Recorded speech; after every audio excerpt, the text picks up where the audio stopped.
കപ്പക്കിഴങ്ങിന്റെ ചില ഗുണങ്ങളും അത് കഴിക്കുമ്പോൾ നാം ശ്രദ്ധിക്കേണ്ട ചില കാര്യങ്ങളും.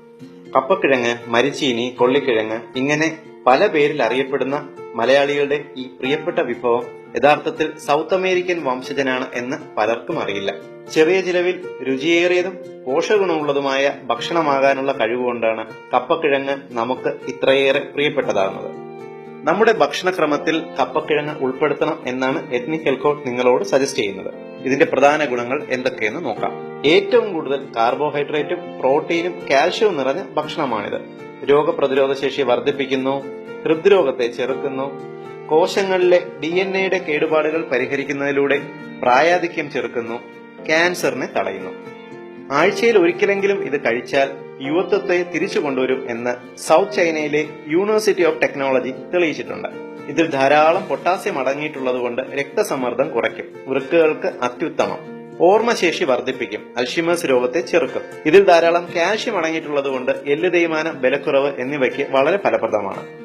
കപ്പ കഴിച്ചാൽ പ്രമേഹ രോഗം കൂടുമെന്ന വിശ്വാസം പൊതുവെ മലയാളികൾക്കുണ്ട്. എന്നാൽ അറിയുക, ധാരാളം ഫൈബർ അടങ്ങിയിട്ടുള്ളതിനാൽ ഇത് പ്രമേഹ രോഗികൾക്ക് കഴിക്കാവുന്ന ഭക്ഷണമാണ്. 2006 ആഫ്രിക്കയിൽ നടത്തിയ പഠനത്തിൽ പതിവായി കപ്പ കഴിക്കുന്നവരിൽ പ്രമേഹ രോഗത്തിന്റെ തോത് കപ്പ കഴിക്കാത്തവരെ അപേക്ഷിച്ച് വളരെ കുറവാണ് എന്ന് കണ്ടെത്തുകയുണ്ടായി. നാം ദിവസവും കഴിക്കുന്ന തവിടില്ലാത്ത വെള്ളയരി ഉപയോഗിച്ചുള്ള ഇഡ്ഡലിയും ദോശയും ചോറുമെല്ലാം ഉപയോഗിക്കുന്നതിനേക്കാൾ വളരെ സുരക്ഷിതമാണ് കപ്പ എന്ന് തിരിച്ചറിയുക. നിങ്ങൾക്ക് മൈഗ്രെയിൻ തലവേദനയുണ്ടോ എങ്കിൽ കപ്പ കഴിക്കുക, തലവേദനയ്ക്ക് ആശ്വാസം ലഭിക്കുന്നതാണ്. ജന്നി അഥവാ ഫിറ്റ്സ് രോഗത്തിന് വളരെ ഫലപ്രദമായ ഭക്ഷണമാണിത്. മുടിപൊഴിച്ചിൽ, പ്രത്യേകിച്ച് തലയോട്ടിയിലെ ഫംഗസ് ബാധ ചെറുക്കാൻ ഇത് വളരെ ഫലപ്രദമാണ്. ഇനി കപ്പക്കിഴങ്ങ് കഴിക്കുമ്പോൾ ശ്രദ്ധിക്കേണ്ട ചില കാര്യങ്ങൾ കൂടിയുണ്ട്. കപ്പക്കിഴങ്ങിൽ ഹൈഡ്രജൻ സയനൈഡ് എന്ന ഒരു വിഷ സംയുക്തമുണ്ട്.